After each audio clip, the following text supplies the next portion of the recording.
Hello. Hi, Hello, hi. everyone. And hello, Haley. Hello, Hello. Haley. Welcome to our DM Deep Dive. Thank you for joining us. And for everybody who is possibly tuning in, watching us, I am Tara. I am co-founder of D&D and a Castle, and my guest today is Haley Whipjack, legendary podcaster and epic DM, who we're very excited is joining us for D&D and a Castle this coming spring, March 30th to April 3rd at Lumley Castle in the UK. So Haley, welcome Yeah, to D&D and a Castle's DM Deep Dive. How are you? I'm fantastic. Thank you so much. How are you? I'm great. I'm very excited that you are here and we get to talk to you and find out all about what you have in store for your players. So you're going to be running a 3-4 day, 24 plus hours over 4 days. 3 of those days fairly intensive Mhm. at D&D in a Castle. Tell us what you've got planned for that. Oh my gosh. So that's so much Dungeons and Dragons, right? When you break down just how much D&D that is, I've been ruminating on it and I just keep being blown away by how long I get to just sit in there and play a game with the same group of people. Um, I'm stoked because I also very rarely get the chance to DM for people in an in-person space at all, right? I'm shopping for minis. This is so exciting for me. I never get to just shop for minis and figure out terrain. In terms of like actual campaign, like you want me to just tell you what Yeah, I'm. I want you to draw the players and entice Oh, them and excite them about what you've got in store without spoilers and with as much as you feel you yeah, can share. of course, of But course, of what's it course. going to be? Where is it going to be? What's it going to kind of be about? What are some of the themes maybe? What's the fun of your campaign? Well, okay, okay. All right. All right. The base hook, which if you're not interested in the base hook, I don't know what else to tell you because the base hook is heist at a masquerade. Undercover at a masquerade event doing a heist. And if that doesn't immediately draw you in, I can't help from there. It's two of my favorite things to run and I think for a lot of people two of their favorite things to participate in. um, because they're just big events. Um, so yeah, we're gonna start with essentially the Ocean's 11 planning montage. Okay, okay. Yeah, we give the players a bunch of the information, the blueprints, the mission, and let them essentially plan their own downfall. In the end, isn't every heist. Start with planning how they want to do it, where they're infiltrating, who's going to be the face, who's going this way, that way, what they're interested in taking up in that heist, in that complicated social situation, and just sort of seeing where they miss those opportunities, where they overestimate their own abilities, and what happens when they get their hands on the item they were there to heist because maybe it is not as simple as their employer made it seem. And where is this? Where is this heist? Is it in a specific world? Is it in a homebrew world? Is it in our Oh. world? Where is this taking place? I tend to work in Forgotten Realms. It's a very Okay. familiar place for me. I honestly didn't pick an exact location in the Forgotten Realms, but that fantasy setting, that pantheon, those familiar cities. Been thinking a lot more about castle blueprints than I have about where it's geographically. It's more about the very specific location than the Yeah, specific I have a realm. terrible tendency to start with minutia and then go, "Oh, wait, hang on, And so what kind of game, what kind of style of game is it? It sounds like it's going to be a lot of sort of social and interaction, a lot of Mhm. intrigue, political, involving a lot of not so much exploration, maybe some role play. Yes. I don't know about combat in the traditional sense, but maybe Mm, what kind of. definitely beginning a lot more roleplay heavy, certainly, but also in terms of puzzles, checks, things like that. The mechanics that aren't necessarily combat based, but are still very mechanically part of a character. I love giving people complicated situations that aren't necessarily punch until the number gets to 0, and let Right. them use their character sheet in a way that is just more mentally stimulating, a little bit more, I don't know. As much as I love a fight every now and then that is number gets to 0, sometimes I wanna use all the weird spells. Right. Right. Right. And giving an opportunity for all of that. Yes, mixed in with the role play, mixed in with social situations. D&D doesn't have a lot of social mechanics. That's just the role play as it comes in. But then, yeah, as it goes along, there will certainly absolutely be combat encounters, whether that's story based or because they made a lot of very silly mistakes. What would you say is kind of your thing as a DM? Like Haley Whipjack game is Mhm. like this.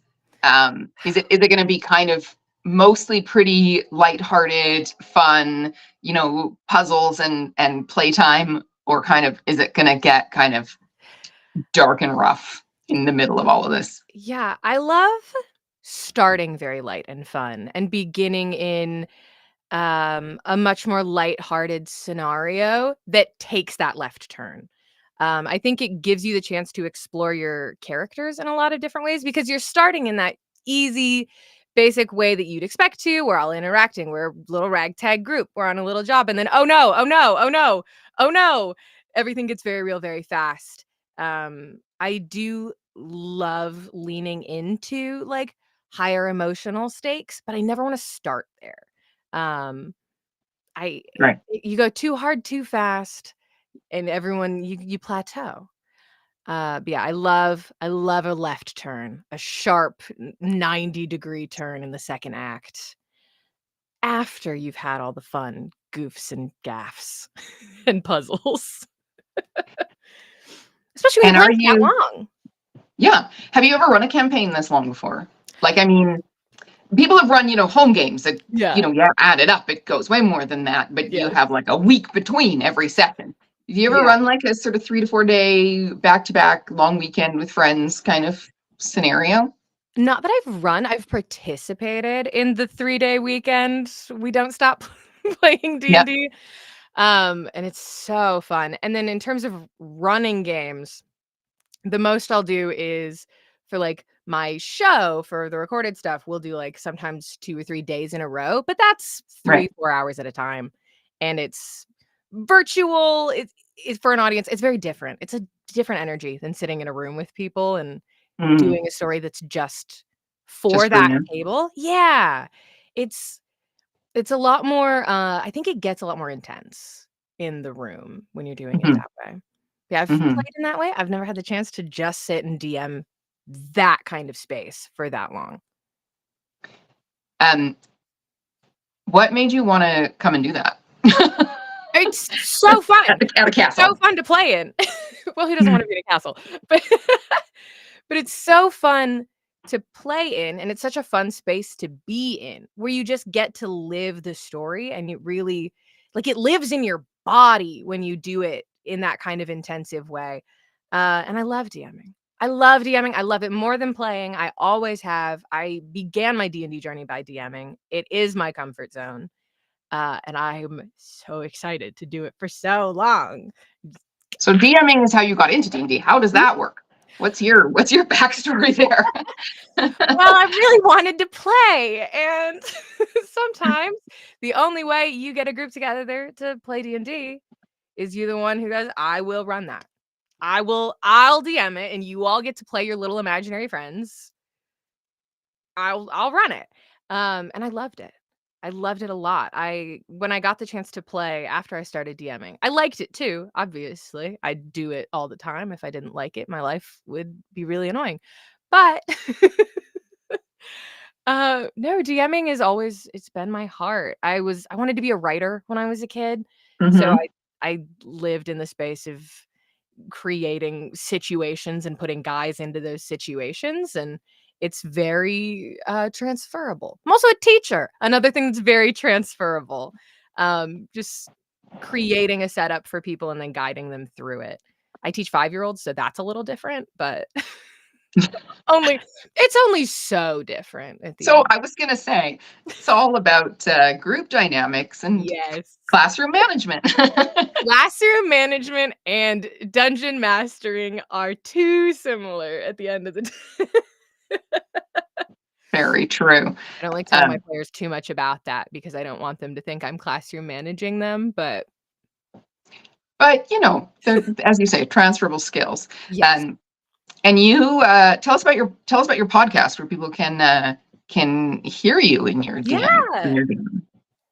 I am the founder and co-host of Unprepared Casters. It's been around for about 3.5 years now. That's longer than I thought it was. And we have played a lot of Dungeons and Dragons. We've actually played a lot of other TTRPGs as well.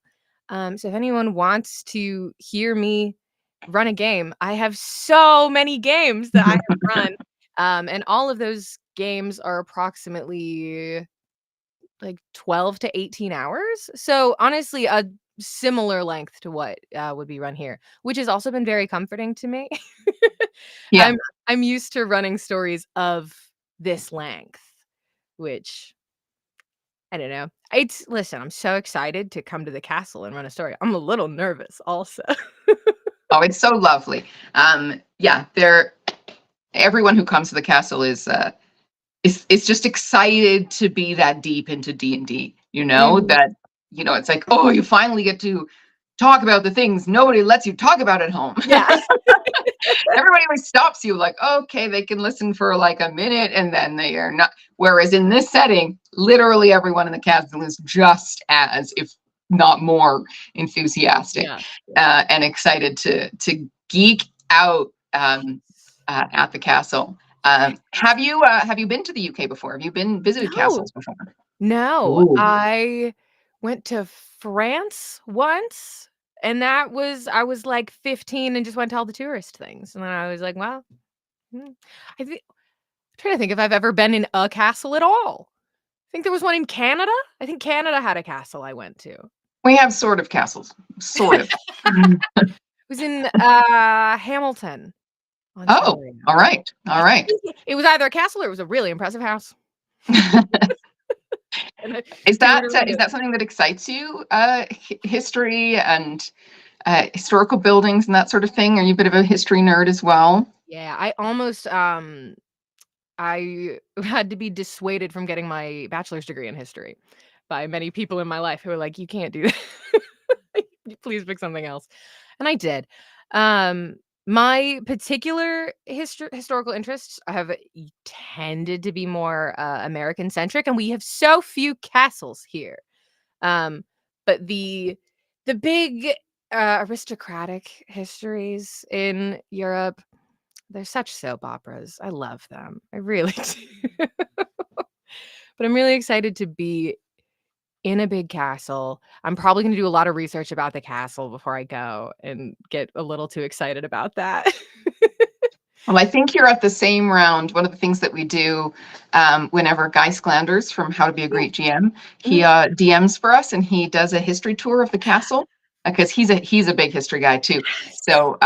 So you'll get to come and join in that and find out a lot of exciting political things and Wars of the Roses and beheadings and lots of fun stuff Mhm. that is all connected to the castle. So that's really neat. Um, So Coming back to excited. your I love podcast though, it. how did you start doing that? What made you want to start a D&D podcast? Yeah. How did you get into that? I have been playing D&D and DMing D&D for a while, and before I started the podcast, I've been DMing for 3 years, so it's been, like, 6 or 7 years now. Um, it started through TikTok, and I don't know if that's a shameful thing to say still, it was at the time. I was making D&D and TTRPG content on TikTok. I was making, like, interactive role play tavern content on TikTok. I Right. dressed up as a little tavern barmaid named Marilyn, and I really lived in that space with her, and that got me through college sane. But my friend at the time, still my friend, content creator at the time, he stepped away from the internet now. Um, my friend Gus reached out and was like, "I think we should make a podcast. He sent me a Google form with like check Yeah. yes or no. Mhm. Was that the whole thing? Yeah, it really was. He was like, I want this in writing. Do you want to do a podcast with me? And I said, yes, I do. And we started with just folks from our home games. The first arc was all people from my home games. The second was all people from his. And we just started telling little stories. It's all short form stuff, specifically because we love so many people and we wanted to tell stories with so many people. We're like, we're not going to pick just 4 of our friends. We would like to play stories with all of our friends. And it's amazing because it's still running. Gus has left for mental health reasons. He's doing fantastic. And I brought on Amelia instead, who's my co-host now. And we still get to just keep finding new people that we want to tell stories with and bringing them on. And we're exploring new systems and just getting weird with it. I love to just get weird with it with new people and different types of systems and how they lend themselves to different stories. D&D's our bread and butter. It always has been, but sometimes you just want to see what else is out there. You just want to play. Um gosh, but that thing has been my baby. That was March of 2021 is when we started our first episode. Mm. We on the Ides of March. Our premiere was on the Ides of March, so we'd never forget what our anniversary was. Very nice. Nice Yes. reference. And we've done 3 big charity streams for Trans Lifeline. We had our first live show at this last Gen Con. Like, we've got an incredible audience of people who have followed us for years now through huge changes too. I would not give it up for anything. I love that show. I love how many people I get to hang out with and how many stories I get to tell. And I love the people I'm telling the stories for. Honestly, there's every time that I bring a new group on to the show, they're all floored by how kind the audience is and how excited the audience is. And that's the greatest gift I can ever give to anybody is just a cheering little group of fans who are so excited to see them. I'll wax poetic. I'll wax poetic about the Unprepared Casters fans. That's lovely. We have a couple of comments coming through. Hey DMs, hope all is well. Also, someone saying Unprepared Casters is the best. Demonstrating your point of the lovely, kind people who listen to your show. If anybody's watching this live and you want to ask any questions of me about D&D in the Castle, of Haley about her as a DM, or about her show, do just pop those in the comments and we'll try to address them.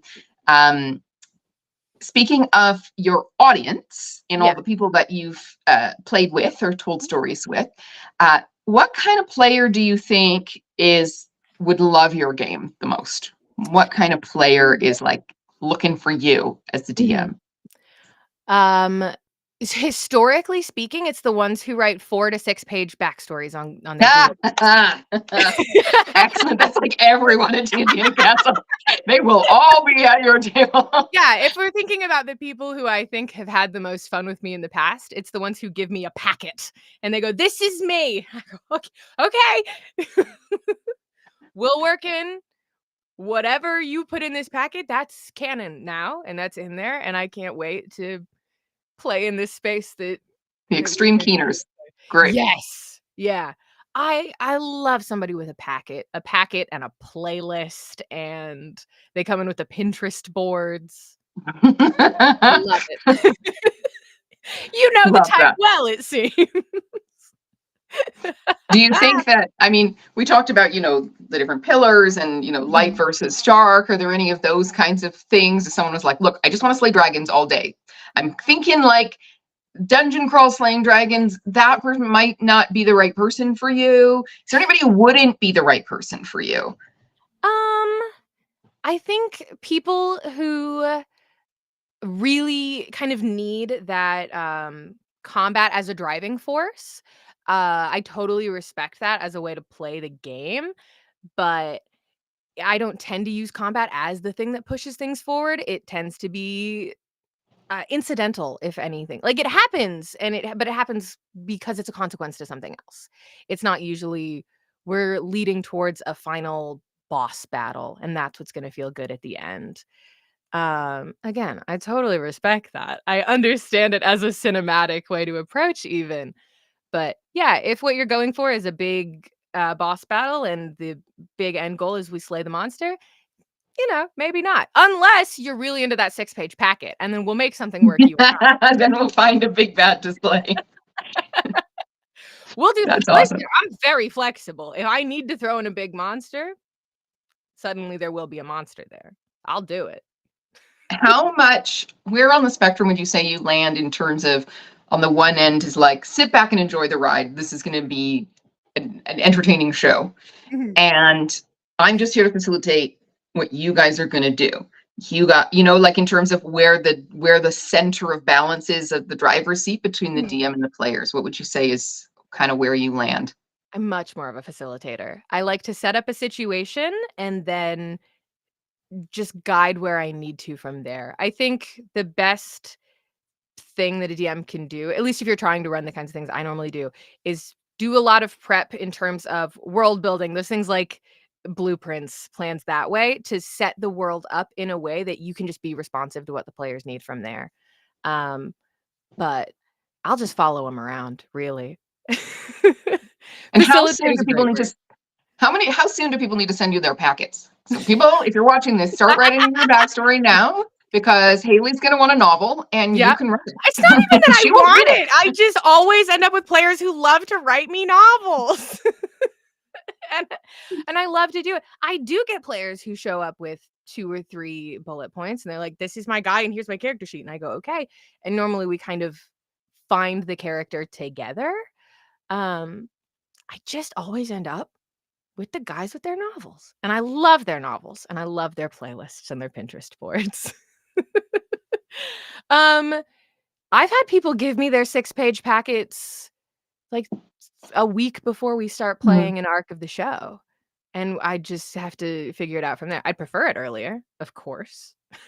It's much easier to integrate characters deeply into a story if those characters exist as the world is being constructed, but the world just exists in the brain for the most part. It can be rearranged. What I'm trying to say is get me your packet now, but Get the if you packets. need to change it up to a week before, we can change it. There are, for the benefit of people watching who are just learning about D&D in a castle, we do have what we call the digital tavern. So it's an Mm, online platform where the DMs and the players are connected 2 months before. So that is a point of reference. 2 months before you'll get your sort of character, the players will get their character design instructions and they'll have the opportunity to start sending you their backstories and building all of that together. yeah, And to in prepare it for fact, January. yes. This so yeah, you can sit over Christmas and start putting it all together. But actually, just as a reminder to anybody watching, Haley is going to be running a 24 plus hour campaign over our 4-day event, March 30th to April 3rd at D&D in a Castle at Lumley Castle, UK next year. And Mhm. in fact, registration for the event is now open. This week, if you are already registered for the event, you will get the opportunity to select your dungeon master if you wish to choose a specific DM. You can also just leave it blank and we'll choose for you. But if you're really excited to play with Haley, get in early because we've had several people signing up for the event saying, "I'm here because I heard Haley's going to be here." So, so there might be a rush for those particular seats, but you I'm can just that cute. find. That's right. There's gonna you can find all the information about Haley, about her game, and about the event itself, and ask us all the questions just by going to dndinacastle.com. Haley, tell me this question: what do you think makes, or in your view and preference and passion, Yes. what makes a great game of D&D? What is it when you sit back at the end of the game and go, "That was an amazing," either as a DM or as a player? You know, what Yeah. what what makes it great? I think what makes it great is it's when everyone at the table has the same goal and is equally invested in seeing it through, even in really silly ways. Like, if everybody has a buy-in, to the same general end, magic happens every time. If they're invested, if everybody wants something, it always there's a spark there of everyone just kind of living in that space and and working together in that way. And things are gonna go wrong and things are gonna get silly, and that makes it even better. And it usually makes it even better because everyone is still invested. They just love it. I love it when people just want it. They want it so bad. They want things to work. It's that investment. And that is another thing that you get when you're in the same room, right? Hmm. It's when you're all together and you're feeling that energy. You can do it virtually. You can. And I have successfully, but it doesn't feel the same. That buy-in. That buy-in is so magical. And that Someone's comes from just said, "Oh yeah, it's the most exciting GM thing ever. Ice cream." I love it. And so, how do you create that environment for your players? As a DM tip, what do you do? And somebody, I'm going to put this as a second. What is the most Mhm. rewarding D&D memory that you have? Ooh, But those are two um, separate questions. But you can be thinking about that. The first one yeah, is, how do you, as a DM, create the environment that's conducive to that? uh, Especially in the D&D in a castle setting where nobody knows each other, because that's a thing. I mean, they do get to know each other, and we try to facilitate like a quick uptake on that by mhm. having everybody meet before and doing some work beforehand with them so they can kind of hit the ground running. But But they're not coming in as lifelong best friends as you get with yeah, a lot of, like, home yeah. game tables.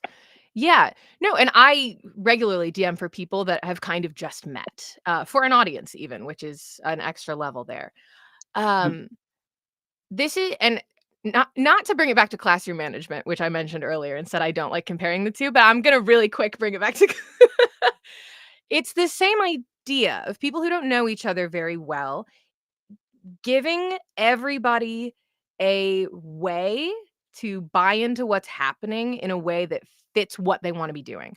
So if you have somebody who does lean more into the I just want to slay the big monsters, working in a thread for them to hold on to of there will be what you're looking for and here's the breadcrumbs for that, while also leaning into the players who just want to like flirt at the masquerade ball and giving them the opportunities there. Giving everybody a way to hold on to the story in the way that they want to, because not everybody is going to want to engage in the exact same way, even if they are invested in the same end goal.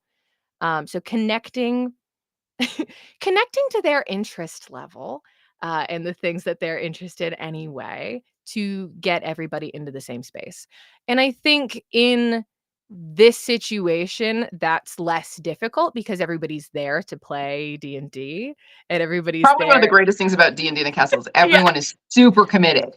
You yeah, get the most commitment from players that you'll probably ever have. I yeah, mean, maybe not. Maybe there will be other circumstances, but this is going to be at least on par.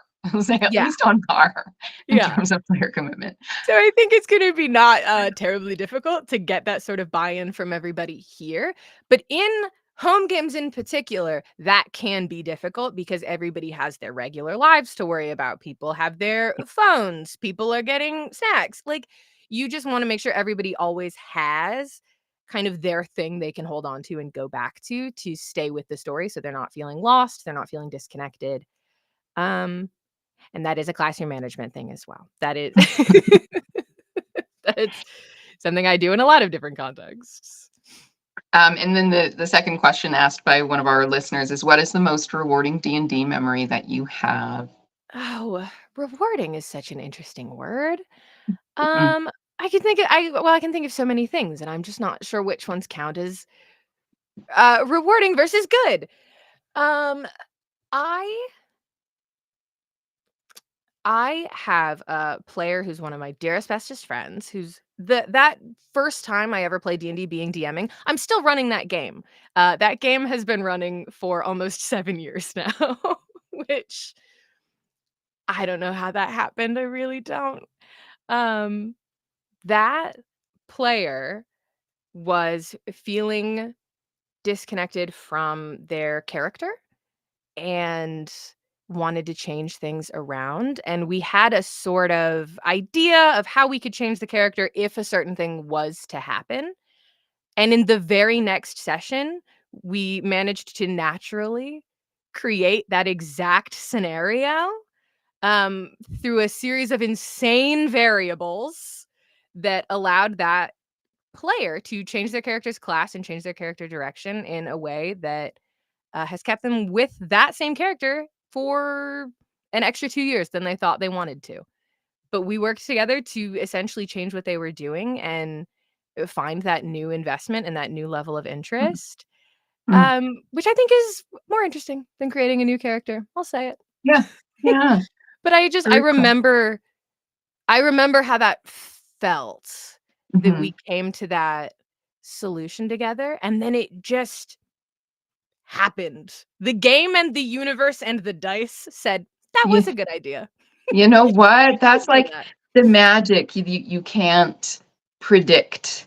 And that's the unpredictability of the game. You know, there's your imagination. You said you wanted to be a writer at the beginning. You get to control the story when you're a writer. You And the don't with the dice control dice. the story to a degree. You know, Mhm. our original motto for D&D in a Castle was Fantasia et Fortuna, which is fantasy and fortune, or imagination and luck, because that's Love. the luck is the constraint, right? Yeah. But Yeah. these things happen. They're magic. They just happen sometimes, and Yes. it's so satisfying. Yeah. I am going to invite you to take us out of our interview. I'm going to invite you to give to the viewers a elevator pitch to come and play at your game at D&D in a Castle, March 30th to April 3rd at Lumley Castle, UK. You can go to dndinacastle.com to find out more and send us messages. There's real people behind the chat feature there, real humans, Mhm. because we're not sophisticated enough for bots, quite honestly. Just answer all the inquiries ourselves. It's usually just me typing or somebody else in the company, but it's real people. Anyway, I'm going to invite you to give us an elevator pitch to come and join you for this special campaign at D&D in a Castle next spring. And then we're going to go into a video, and that Love. will take us out and end our time here together. And thank you for joining us for this chat, Haley. It's been lovely to hang out. Thank you so much for having me. If you would like to sit in a real life castle and play through a heist at a masquerade ball, I cannot stress this enough, a heist at a fantasy masquerade ball, this is the time and the place to do it. If you want to do some weird social interactions and puzzles and do a heist at a masquerade ball, please join me at D&D Castle this next March. I would love to see you there. Thank you so much. We'll see you at the castle. Thank you.